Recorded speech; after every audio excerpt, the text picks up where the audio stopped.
우리나라 사람을 연구를 많이 한 외국 심리학자들이 우리나라 사람들에 대한 대단한 찬사가 거기에 들어갑니다. 전 세계 IQ 1등, 근면 성실도 1등. 심지어 우리나라 사람들은 놀 때도 부지런해. 얼마나 부지런하게 노냐면요.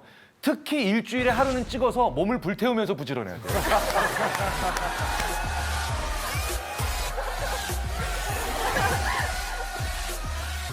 유럽 심리학자들이 저를 볼 때마다 하소연을 합니다. 니네 한국 사람들 우리 유럽에 많이 놀러 와. 알아. 한국 사람들 많이 놀러 가잖아. 관광객들 많이 가는데 왜?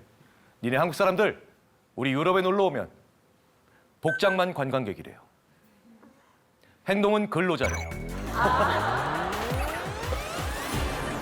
아니, 남의 나라에 놀러 온 사람들이 왜 도대체 새벽 4시 반에 일어나냐요. 심지어 유럽의 렌트카 업체 임원 한 분이 이런 얘기도 하셨죠. 일주일 동안 유럽에서 렌트카를 빌려서 평균 2,300km 운전하고 돌려준 건 우리나라밖에 없고, 참고 삼아 서울 부산이 420km. 유럽을 광폭 질주하고 있다는 얘기예요. 새벽 4시 반에 일어나서 자정까지. 근데 우리는 그렇게 놀아야 논 것 같아요. 논 것 같아요. 예. 근데 IQ 1등, 부지런하면 1등, 우리를 누가 당하겠어요? 그럼에도 불구하고 제가 물어보죠. 야, 그래도 우리나라 사람 뭐 약점이 있지 않냐? 어느 민족이나 단점이 있잖아요. 그러면 이렇게 얘기해요. 이 질문 하나를 하면 전 세계에서 오히려 제일 지혜로운 게 아니라 제일 바보를 만들 수 있어. 이 질문이에요. 뭐 좋아하세요? 이러면 전 세계에서 우리나라 사람들이 가장 바보스러운 대답을 한답니다. 전 세계 어디에도 없는 이 충격적인 대답. 아무거나요.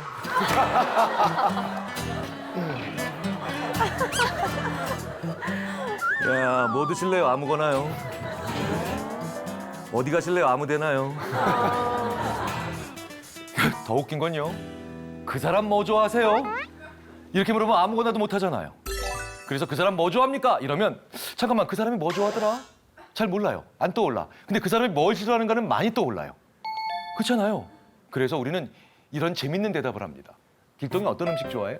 길동이 맵지 않은 거 좋아해. 말도 안 되는 대답이죠. 부모님 뭐 좋아하세요? 이러면 저희 부모님은요 시끄럽게 하지 않는 거 제일 좋아하세요. 우리는 자기가 뭘 좋아하는지 모르는 거예요.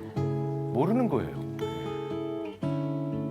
그런데요, 우리 노인분들의 자살 문제와도 무관치 않다라고 생각을 합니다. 언론에서 많이 들어보셨을 거예요. 우리나라 노인분들 자살 문제, 정말 자살 이슈 되게 중요하고 심각하다. 굉장히 많은 분들이 이렇게 얘기하세요. 노인분들의 자살은 절망 때문이다. 절망 때문이다. 하지만 심리학자들의 대답은 한결같습니다. 노인분들의 자살은 절망 때문이 아니라 무망 때문이다. 무망이 뭔가요? 새로운 희망을 만들어낼 힘을 잃어버리신 거예요. 절망은 뭡니까? 새로운 희망을 만들어냈는데 그게 꺾인 거죠. 그러니까 절망에도 다시 희망을 만드시면 되는데, 이제 새로운 희망을 만들어내실 수 없는 상태에 있는 분들이 무언가를 잃으시면 이제 다 끝난다는 겁니다. 그래서 50이 넘은 사람은 자기가 무엇을 좋아하는지를 많이 알고 있어야 돼요. 그게 인간 장수의 비결이기도 하고 행복의 비결이기도 합니다. 자, 가성비란 말 많이 하죠. 정말 저렴한 물건인데 괜찮은 물건입니다. 자, 그런데요, 인간이 무엇에 대해서 정말 판단하기 어려운 것 중에 하나가 가치입니다. 특히 금전적 가치. 무슨 얘기냐? 저 얼마짜리입니까? 저 얼마짜리입니까? 가격으로, 근데 뭐 잠깐만요. 이게 돈이 아깝다라는 표정으로 이렇게 저를 돌아보시면 안 되는데. 우리가 어떤 것의 가치를 돈으로 환산하는 게 그렇게 쉬운 일이 아니라는 거예요. 그 돈의 가치를 우리가 제대로 매겼다면 물건 사고 후회할 일도 거의 없을 거예요. 그런데요, 저는 최소한 10가지의 물건을 사면 최소한 3개에서 4개는 후회합니다. 내가 이걸 왜 이 가격을 주고 샀을까? 내가 왜 이걸 가지고? 이 돈에 대한 가치 판단을 잘 못한다는 건 그것의 본질적인 가치를 아는 게 그리 쉬운 일이 아니라는 겁니다. 그래서 우리는 의외로 엉뚱한 곳에서 그 가치의 발견을 하기 위한 간접적 단서들을 사용하죠. 자, 한번 볼까요? 똑같은 백이 있는데요. 같은 백이에요. 완전히 같은 백인데 야, 이거 이탈리아에서 사왔잖아. 야, 이거 앞에 있는 마트 혹은 집 앞에 있는 백화점에서 사왔잖아. 왠지 첫 번째 이탈리아에서 가져온 저 백이 더 내가 중고품이라도 사야 될 때 돈을 더 많이 줄 것 같아요. 옛날에 가치를 얘기할 때 이렇게 얘기했죠. 어른들이 물 건너 왔다. 이게 뭡니까? 어렵게 왔다는 거예요. 가치를 결정하는 중요한 이유 중에 하나가 바로 뭐냐면 얼마나 이게 멀리서 어렵게 왔냐예요. 그게 바로 거래 효용이라는 현상이에요. 거래 효용이라는 현상. 진짜 효용 말고 거래 효용, 얼마나 거래하기 어려운 상태에서 왔느냐를 명심을 해야 됩니다. 왜? 일상생활에서 이 거래 효용을 철저히 짓밟는 정반대의 거꾸로 하는 행동들이 정말 많아요. 제가 면접 볼 때 반드시 떨어뜨리는 학생들이나 지원자들이 있습니다. 자, 귀야, 왜 우리 회사 혹은 우리 대학에 지원했습니까? 가까워서요. 나 그럼 가까운 데서 쉽게 왔다는 거죠?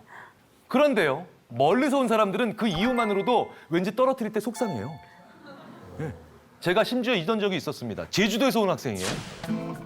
제주도에서 수원까지 오는데 얼마나 힘들었겠습니까? 아주대에 오는데. 그래서 그 학생을 딱 하는데 떨어뜨릴 수밖에 없을 때 제가 얼마나 속이 상했겠습니까? 그런데 왠지 옆에 고등학교에서 오면요. 내년에 다시 보자. 가까워서 지원했다고 하는 사람 정말 성의 없어 보입니다. 왜? 거래 효용을 뭡니까? 낮춘다는 거예요. 제가 실제로 한번 다른 방송사와 실험을 해본 적이 있어요. 사람들한테 보너스, 경품 당첨된 걸 줍니다. 이 10만 원을 가져오기 위해서 어떤 분들은 바로 앞에서 직원이 바로 거기서 찾아서 줍니다. 가까운 거리에서 왔죠. 그런데 잠깐만 좀 기다려주세요. 요게 지금 상품권이, 백화점 보너스 상품권이 지금 저희 본사에서 직원이 출발해서 갖고 옵니다. 수십 킬로미터를 와서 게다가 기다려서 그분한테 전달하죠. 첫 번째, 바로 앞에서 받은 사람들은요. 그날 거기서 다 쓰고 나갑니다. 소위 말해서 충동구매가 뭔지를 보여주고 나가요. 그런데 어렵게 온 돈, 그 상품권을 받은 사람들은 그걸 거기서 쓰지 않습니다. 더 가치 있게 쓰려고 합니다. 쉽게 번 돈이 왜 쉽게 쓰이는지를 아시겠죠? 거래 효용을 낮추기 때문이에요. 자, 16년 전으로 한번 돌아가 보도록 하겠습니다. 2002년 솔트레이크 동계올림픽. 어떤 사람이 생각나시나요? 오노가 생각납니다. 김동성 선수보다도 오노가 생각이 나요. 네. 네. 우리나라는 당연히 김동성 선수를 기억하지만 대부분의 외국인들은 스티븐 브래드버리라고 하는 사람을 기억합니다. 이 스티븐 브래드버리는요, do a 브래드버리, 예기치 못한 행운을 취하다 라는 표현으로 호주 국립사전에 등재까지 됐어요. 솔트레이크 동계올림픽. 남자 쇼트트랙 1000m에 출전합니다. 이 스티븐 브래드버리는 예선 통과도 불가능한 선수라는 걸 자기도 알고 있었고 다른 모든 선수들도 알고 있었습니다. 그야말로 참가에 의의가 있는 선수였죠. 예선에서요, 4등인가 5등인가 거의 꼴찌로 들어와요. 그런데 앞선 선수들이 전부 다 실격합니다. 그래서 예선을 통과해요. 그런데 준결승에서 이번엔 어떤 일이 벌어지냐? 우리의 김동성 선수, 중국의 리자준, 정말 최고 선수들이죠. 꼴찌로 마지막 바퀴를 돌아서 이젠 준결승 탈락이 기정사실화 돼 있는데 앞에 있는 두 선수가 다 넘어져요. 그래서 이 선수는 들어갑니다. 결승 가요. 마찬가지로 꼴찌, 이번에는 그냥 꼴찌도 압도적 꼴찌. 그나마 좀 충격이 되는 꼴찌도 아니고 한참 떨어져 있는 꼴찌로 달리고 있는데 지금 보시는 장면처럼 미국의 오노, 우리의 안현수 선수 세 명이 동시에 다 넘어집니다. 그때 조금이라도 가깝게 붙어갔다면 자기도 넘어졌겠지만 너무나도 차이가 많이 벌어져 있어서 이 선수는 오 하면서 들어가요. 호주 역사상 최초로 동계올림픽 금메달 수상자가 됩니다. 자, 엄청난 행운이죠. 자, 그런데 호주 사람들이 오히려 스티븐 브래드버리를 부끄러워하죠. 이거 실력으로 딴 금메달 아니라는 거죠. 그래서 펠리칸이 물어준 금메달이라고 하는 비아냥까지도 들어요. 그런데 이게 왜 호주 국립사전에 등재도 되고 그리고 지금은요, 호주인들이 스티븐 브래드버리를 비아냥거리지도 않고 굉장히 사랑합니다. 어떻게 이걸 바꿔줬을까요? 스티븐 브래드버리가 지난 12년 동안 이 쇼트트랙 역사상 가장 불행했던 선수였거든요. 그게 알려지기 시작한 거예요. 말도 안 되는 부상으로 출전권을 따고도 뼈가 부러지거나 그렇죠? 이런 수많은 불운을 얘기하기 시작하니까 이 행운이 멀리서부터 온 거예요. 가까운 데서 온 게 아니라. 굉장히 어렵게 온 행운이고 멀리서부터 온 행운이라고 사람들은 느끼기 시작하면서 지난 10년 넘는 불운으로부터 받는 보상이다라고 생각하고 단순한 행운이라고 생각하지 않게 되더라는 겁니다. 자, 어떤 사람이 나의 어떤 큰 성공을 내 노력의 결과인 걸 나는 알지만 그걸 우연한 결과, 행운 이런 식으로 치부할 때 우리는 정말 많이 속상합니다. 그럴 때요. 이게 행운이 아니라 내 노력의 결과라고 얘기하시는 건 별로 좋은 방법이 아닙니다. 내가 훨씬 더 긴 시간 동안 얼마나 불운했는가. 이 불운의 역사를 얘기해주면 그 나를 시기하는 사람들은 어쩔 수 없이 인정할 수밖에 없게 됩니다. 이게 너한테 그냥 온 게 아니라는 거예요. 거래 효용이라는 게 그만큼 무섭다는 거죠. 돈 많으면 좋잖아요.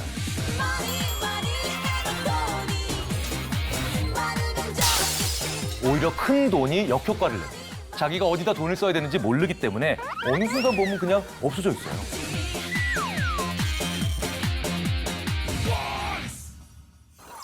자, 두 개의 게임이 있어요. 게임 A, 92%의 확률로 12만 원을 딸 수 있습니다. 8%의 확률로 24만 원을 잃어요. 게임 B, 17%의 확률로 79만 원을 땁니다. 83%의 확률로 5만 원을 잃어요. 두 게임 중에 어느 걸 하시겠습니까? 저는 솔직히 A를 마음에 가지만 실제로는 B를 할 것 같아요. 네, 내가 도전해보고. 야, 이게 양다리를 거치시네요. 저는 A 할 것 A, 같아요. 좋습니다. 네. 그럼 확률이 나중에 따지고 보면 둘 다 똑같은 확률이다. A를 선택하나 네, A. 선택하나. 네, 좋습니다. A를 네. 하겠습니다. 저도 A. A. 네. 여기 계신 분들도 제가 나중에 조사해 보면 거의 한 80% A 하겠다고 하세요. 네. 자, 그런데 질문을 바꿔보겠습니다. 게임 A든 B든 하시려면 입장권 사셔야 돼요. 게임 A를 하기 위한 입장권 가격 얼마까지면 사시겠습니까? 13만 원이요. 그럼 바보죠. 딸 수 있는 돈이 12만 원밖에 안 되니까. 자, 그러니까 모든 분들이 12만 원 미만을 부르겠죠. 자, 그런데 게임 B를 하기 위한 입장권 가격 얼마까지면 사실래요? 이러면 이런 분들이 나오신다는 겁니다. 표정이 사행성 짙게 변하시면서 야, 인생 뭐 있냐? 20만 원이라도 한번 해볼래? 이런 분들 나올 수 있겠죠. 왜? 따기만 하면 거의 80만 원을 따지 않습니까? 79만 원. 네. 고르라고 하면 A를 골라요. 그런데 돈을 얼마나 쓸래? 라고 하면 B에다가 돈을 더 많이 쓰겠다고 합니다. 둘 모두 선호도의 표시 방식입니다. 이게 우리 인생입니다. 인간은 선택하라고 하면 확률밖에 안 봅니다. 실제로 아이트래커라는 장비가 있어요. 아이트래커라는 장비는 안구 운동 추정 장치죠. 그래서 1초에도 수십 번씩 사람들이 어디를 보는가를 막 보여주는 장치입니다. 둘 중에 어느 가시겠습니까? 제가 첫 번째처럼 물어보잖아요. 그럼 모든 분들이 시선이 어디 맺히냐? 저 92%에 이렇게 계속 맺힙니다. 92, 92, 92, 92, 92, 92, 92, 맺혀요. 그런데 돈을 얼마나 쓰실래요? 라고 하면 이 확률을 보는 분들이 거의 없어요. 안구 고정점의 95%가 이 79만 원, 79만 원, 79만 원, 79만 원, 79만 원. 이렇게 맺히다가 한 0.1초 정도 살짝 위에 가서 12만 원? 에게 79만 원, 79만 원, 79만 원. 얼마에 쓸까의 관점으로 보자면 우리 인간은 얼마나 가져오는가에 더 관심이 있다는 거예요. 확률이 떨어지더라도. 자, 이 얘기는 뭐냐? 앞으로 쓸 세월, 쓸 돈이 많은 사람들은 뭡니까? 더 모험적일 수 있다는 거죠. 그래서 저는 이런 얘기를 해요. 나보다 젊은 사람들은 나보다 모험적으로 만들어야 된다. 우리나라 분위기는 젊은 사람들한테 빨리 결정하라고 합니다. 뭐 할지 결정하라고. 어떻게 살지 결정하라고. 지금 우리나라에 있는 수많은 저보다 젊은 분들은 저보다 인생에 더 많은 시간을 쓸 수 있어요. 저보다 더 많은 것을 투자할 수 있는 개념이 있죠. 그런 분들한테 조금 더 확률이 떨어져도 괜찮아. 그분들한테 선택을 강요하지 말자는 거예요. 당신이 이 물건을 사기 위해서 얼마나 쓸 용의가 있습니까? 영어로 willingness to pay라고 합니다. WTP. 근데 반대로 파는 사람 입장도 한번 생각을 해봐야 되죠. willingness to accept. 어느 정도 가격이면 이걸 나한테 내놓으시겠습니까? 어떤 물건을 파는데 저 이거 5천 원에 주시면 안 돼요. 6천 원은 받아야 됩니다. 이게 바로 지불할 용의가 있는 최대 금액보다 항상 내가 포기할 수 있는, 내놓을 수 있는 그 최저 금액이 더 높기 때문입니다. 이건 무엇이 결정하냐는 거예요. 의외로 시간이 결정합니다. 제가 학생들한테 5,000원에 해당하는 초콜릿이다. 그리고 5,000원에 해당하는 머그컵이다. 학생들한테 무작위적으로 나눠줍니다. 그러면 열의 9이 이래요. 머그컵 받은 학생들은 초콜릿이 더 좋은데. 초콜릿 받은 학생들은 나 머그컵. 남의 떡이 더 커 보인다 효과죠. 그러니까 지금 바꾸면 너무 정신없으니까 수업 끝나면 바꾸고 싶다는 사람 다 바꿔줄게. 그럼 75분 강의하는 동안 이 친구들은 자기 책상 옆에 머그컵이나 초콜릿을 놓고 보면서 수업을 듣겠죠. 자, 75분이 끝나고 난 다음에 수업이 끝나고 난 다음에 자, 바꿀 사람 손 들어보세요 라고 하면 20%도 손 안 듭니다. 75분 강의하는 동안 내 옆에 공존했다는 이유만으로도 내가 내놓을 수 있는 최저 금액이 올라가는 거예요. 그러니까 사는 사람이 더 낮은 가격을 부르고 파는 사람이 더 높은 가격을 부르는 건 내 옆에 있었던 시간 때문입니다. 우리는 거기에 비용이 지불이 되거든요. 그럼 이거 어떻게 하면 낮출 수 있을까요? 얼마에 팔 거냐는 질문을 하지 않는 겁니다. 당신 나한테 이거 팔았으면 좋겠다라고 얘기하고 그 시간만큼 상당히 뒤로 나중에 가격을 물어보겠다고 얘기를 해야 돼요.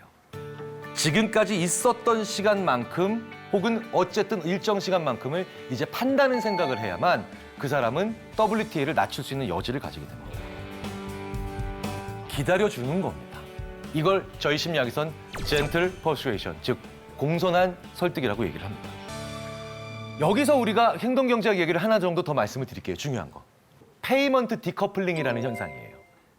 페이먼트 뭐예요? 지불이죠. 디커플링은 커플을 분리하는 거죠. 무슨 얘기냐? 한번 보세요. 놀이동산 가시면 탈 때마다 돈 내세요. 아니면 자유이용권 끊으세요. 자유이용권을 훨씬 더 많이 끊으시죠. 이게 바로 페이먼트 디커플링 하는 행위예요. 페이먼트 커플링은 뭐예요? 탈 때마다 돈을 내서 지불과 내 행동의 즐거움을 커플링 시키시는 거죠. 실제로 굉장히 많은 분들이 한두 번쯤 이런 경험 하셨거든요. 자유이용권 끊고 쭉 하루 동안 뭐 이게 놀다가 나오면서 아이씨 괜히 끊었네. 자유이용권 가격보다 덜 소비했다는 거예요. 해보신 적 있으시죠? 예. 있으세요? 그런데도 왜 우리는 그 다음에 가면 여전히 자유이용권을 끊을까요? 이걸 실제로 여행 상품에 최초로 결합시킨 게 바로 클럽 매드입니다. 파타야 3박 4일에 얼마? 그렇죠? 방콕에 얼마? 정액제죠. 그 프로그램 그대로 한번 다녀본 사람들이 있겠죠. 할 때마다 돈 내요. 먹을 때마다 돈 내고 탈 때마다 돈 내요. 대략 20% 가까이 비용이 절약됩니다. 근데 문제는 여행이 만족스럽지가 않았다는 거예요. 소비의 즐거움이 비용의 고통에 갉아먹어졌다는 겁니다. 그래서 오히려 만족도는 조금 더 돈을 더 많이 낸 정액제로 다녀온 사람들이 더 높았다는 거예요. 그래서 우리는 절약하려면 어떻게 됩니까? 페이먼트 커플링을 시켜야 되죠. 페이먼트 커플링의 대표적인 예가 뭔지 아세요? 절약하려면 어떻게 됩니까? 페이먼트 커플링을 시켜야 되죠. 페이먼트 커플링의 대표적인 예가 뭔지 아세요? 신용카드 쓰실 때마다 문자가 오죠. 당신 방금 전에 7,500원 썼다. 자, 그런데요. 지금까지 썼던 금액을 누적 금액을 보여주는 거예요. 방금 전에 7,500원을 썼지만 그 7,500원 승인 밑에 237만 원이라고 하는 울트라 커플링이죠. 완벽한 커플링을 만들어서 돈을 덜 쓰게 만들어줄 수 있는 거죠. 그래서 이것 때문에 신용카드보다 체크카드를 더 써야만 우리가 절약할 수 있는 겁니다.